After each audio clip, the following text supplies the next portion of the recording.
Yes, ebana mambo vipi? Ya, kwa majina naitwa Suma Jaga Building. Ebana nilikuwa nataka niongelee au nilikuwa nataka nitoe elimu kidogo kuhusiana na hii nylon ambayo huwa tunaweka kwenye msingi. Sasa hii nylon bana kimsingi ina kazi kubwa tatu. Kazi ya kwanza huwa inasaidia kupunguza zile cracks ambazo huwa zinatokea kwenye msingi ili zisiweze kupanda juu kwenye ukuta. Kazi nyingine pia huwa inasaidia kupunguza ule unyevunyevu ambao huwa unatokea chini ardhini ili usiweze kupanda juu kwenye ukuta. Kitu kingine ambacho ni cha tatu pia ni cha msingi, huwa inaweza kusaidia fungus zile ambazo huwa zinatokea ardhini zisipande juu kwenye ukuta.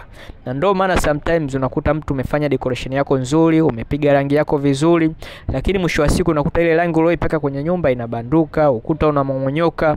Sasa ili hivyo vitu vyote visiweze kutokea, mdau wetu unashauriwa au tunakusanua sisi kama Suma Jaga Building.